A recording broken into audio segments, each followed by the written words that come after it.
Rio, between reality and reputation. Who owns the narrative? Every carnival season, Rio de Janeiro becomes the most photographed city on earth.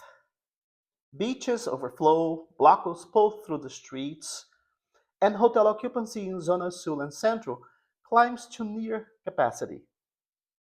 And yet, almost simultaneously, headlines abroad often highlight danger, instability, or chaos.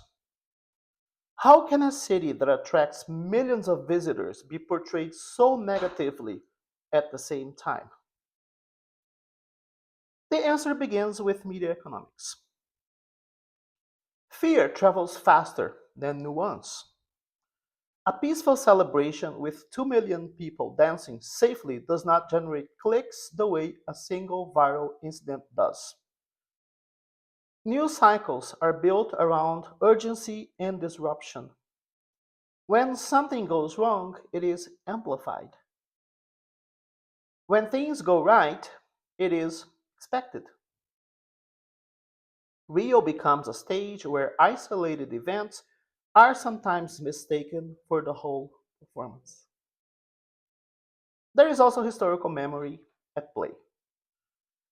Rio endured extremely violent decades in the late 20th century. International coverage during those years cemented a global image of a city as dangerous and unstable. Reputations, once formed, move slowly.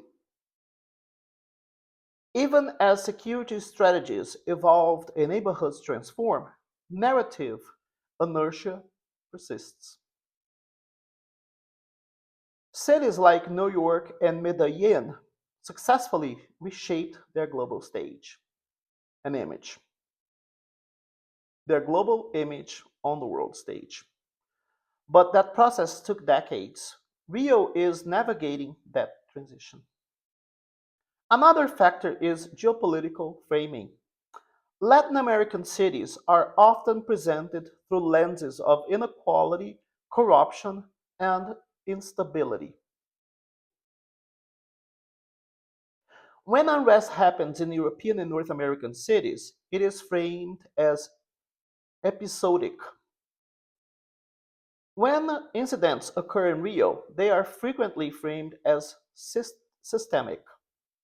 The difference is not only about data, it is about storytelling traditions and inherited assumptions. Rio's dramatic visual contrasts also contribute to the narrative.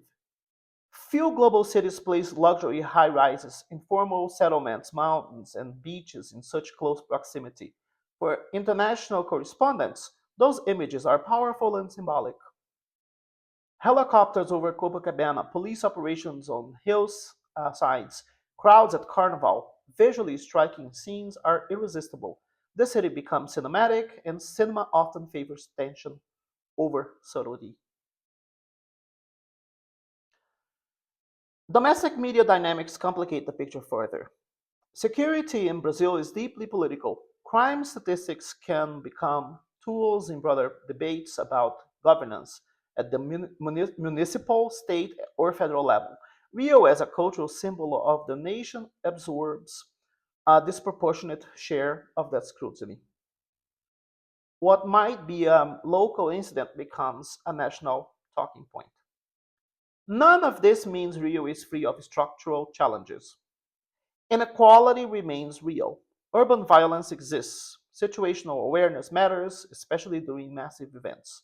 But acknowledging complexity is different from accepting caricature. Millions live, work, study, and celebrate Rio daily. Millions visit safely each year. A megacity cannot be reduced to its most dramatic headlines. For students, travelers, and global citizens, including those engaging through programs like CIEE, this tension offers a valuable lesson. Media literacy is as important as mobility. Experiencing a place firsthand often reveals dimensions that headlines cannot capture. Cities are ecosystems, not slogans. Understanding them requires proximity, curiosity, and context. Real story is not one of denial or blind optimism. It is a story about narrative ownership. When we move beyond sensationalism and examine data, lived experience, and institutional realities, a more balanced picture emerges, a complex, resilient, evolving global city. And complexity, though less clickable, is far more honest.